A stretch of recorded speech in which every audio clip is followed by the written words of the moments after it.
Now, the US President Joe Biden is sending more troops to Eastern Europe in an attempt to bolster Western strength against a possible Russian invasion into Ukraine. Moscow continues to deny planning to invade, but has deployed all those troops near Ukraine's borders. Well, for more on this, let's go now to the Moscow Times journalist Jake Cordell. Very good morning to you. Look, we had the delayed call between Boris Johnson and Vladimir Putin yesterday afternoon. The readout from that, we had the Prime Minister saying that this would be a tragic miscalculation by Russia if they invaded. Do you think that Putin will take any notice of those words?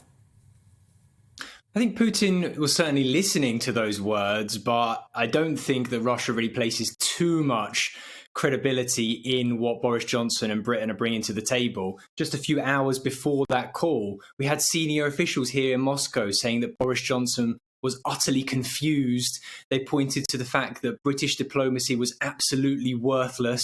So this is some really strong rhetoric. Actually, some of the strongest rhetoric we've heard from Russia throughout this crisis has been aimed at Britain.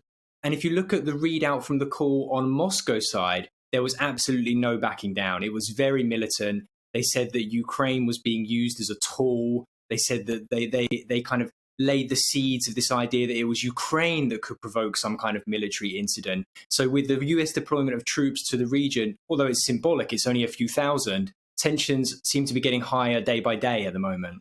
How does that play out in Moscow, Jake? I mean, the cavalry has arrived, the big boys have arrived. It's Russia against the US. And in terms of negotiation, let's face it, that's all who Vladimir Putin wants to talk to, America. That's certainly true. Vladimir Putin has this mindset that's maybe a hangover from the Cold War era, that it's Russia and America and then everybody else. So that's the track of diplomacy. That's who he's willing to talk to. That's where any breakthroughs are going to come from. But that doesn't mean he's not listening or not trying to sway the opinions of others. We've seen him in the past few weeks hosting calls with people like the president of Hungary, Viktor Orban, and the prime minister of Italy, Mario Draghi. And what Vladimir Putin thinks is these are the weak links in any kind of European response. And because of the way the EU works, you will need all 27 members to agree any kind of sanctions package against Moscow, some kind of economic pain if they were to invade. So if Putin can just find one or two weak links within that European armour, he thinks he can chisel that away. So even though he's talking to America about the big issues, there certainly is a feeling here in Moscow that there's work to be done with Britain and the Europeans as well. And what did you make of yesterday when the UK had to scramble Typhoon jets to get 4 Russian so-called Bear aircraft out of not quite British shores, but just above our airspace?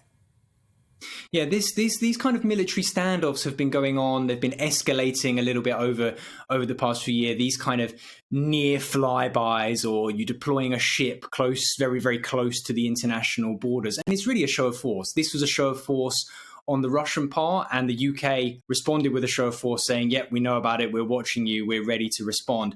I think this is the kind of tit-for-tat military moves. Both sides want to show they have the force, but at the same time, they're both quite scared, reluctant. The feeling is in Moscow perhaps as well, that they don't want to go too far because it might just take one or two misfires or a plane flying a few hundred meters in the wrong direction, and because of the amount of troops and how high the tensions are, it could spill over very, very quickly. So it's been going on for a while, but it's kind of interesting that the UK responded so forcefully.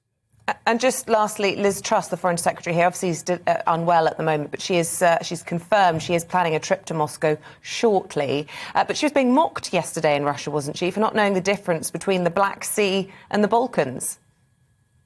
Yeah, I think that's right. I think that Russia really likes to do these kind of fact checks of itself and politicians. Whenever they make a misstep, they use it to show that their opponents are not as up to speed with the facts. They're not as well informed as the Russians. That may well be the case. If you look at Russia's political class, the people that have been in the positions for 10, 15, 20 years. They know every single detail of this case. They have arguments for every kind of thing that the other side can show at them. So what I think Britain and Europe and the US will be trying to do is not to get so bogged down in these kind of principles about small details. They're trying to focus on the big issues, and we'll hear Liz Truss, if she does go to Europe, probably put forward that the big issue is avoiding a war in Europe.